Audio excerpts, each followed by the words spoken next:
ৰুণিখাটাত বৃহৎ পৰিমাণৰ চোৰাং কাঠ ধৰিছে আজি কি পাইছে চবকে আচলতে সেইখিনি হ'ল ঘৰতে ৰোপণ কৰা গমাৰি হয় গমাৰি কাঠ হয় এখন পাতালেণ্ড আছিলে টুকুৰাঝাৰৰ ফালে সেই পাতালেণ্ডত প্ৰায় 18 CM মাল তেওঁলোকৰ মানে নিব লগা হৈ আছিলে মানে গমাৰিৰ ঘৰত নিজে কৰা গমাৰি আছিলে কিন্তু আমি গম পালোঁ যে তেওঁ হাতীতৰা বুলি এখন ফৰেষ্ট ভিলেজত ৰাইজে ৰোপণ কৰা এটুকুৰা মাটিৰ পৰা কিছুমান গমাৰি কাঠ কাটিছে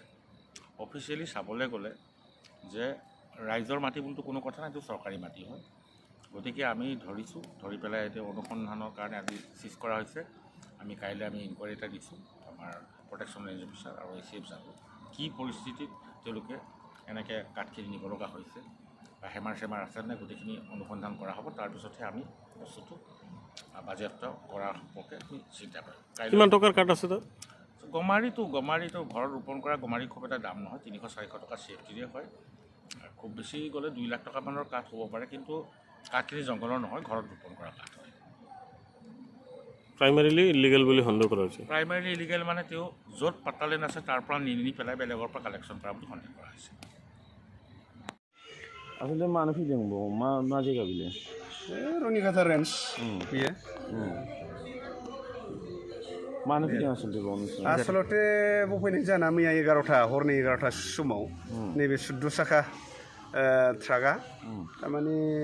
मोनसे जायगायाव दोन्दोंमोन आरो ओमफ्राय बेटलाइनफोर मोनहैग्रोदोंमोन ओमफ्राय माखासे जोङो दाख्लैनिफ्राय एसे एनै माखासे माबा होनानै मानसि माबाबाय थानाय पाइलटफ्रानो ज' माबालायनानै बाव बिसिम रेन्जारनो सोमजायहरनाय जादों आरो ओमफ्राय बेनि थाखाय जोङो प्रपार इनभेस्टिगेसनखौ नांगौ आरोखि আসলে मा दं बे गारियाव ओरैनोथ' लेगेल होन्दों बिसोर गाम्बारि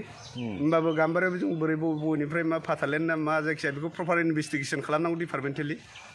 डिभिजनेल फरेस्ट अफिस सोर मा कमिटि बानायनानै इनभेस्टिगेसन खालामो माने क्लियार होनांगौ आरोखि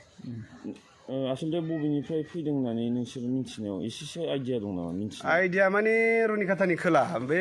बान्दोगुरि होननाय जायगायाव माबादों आरोखि बेखौ हमनाया औ हमनाया मोननाया बे बान्दोगुरियाव हमदों औ बेनिफ्राय बाव लाबोदों औ बेनिफ्राय बाव लाबोनाय जादों माने नोंसोर प्रपार इनभेस्टिगेसन खालामनांगौ बिनि सोमोन्दै आरो बबेनिफ्राय बबे जायगा मा बबेनिफ्राय बबेयाव मा मुरा बबेनि पातालेण्ड सोरनि हा बेखौ प्रपार इनभेस्टिगेसन खालामनो थाखाय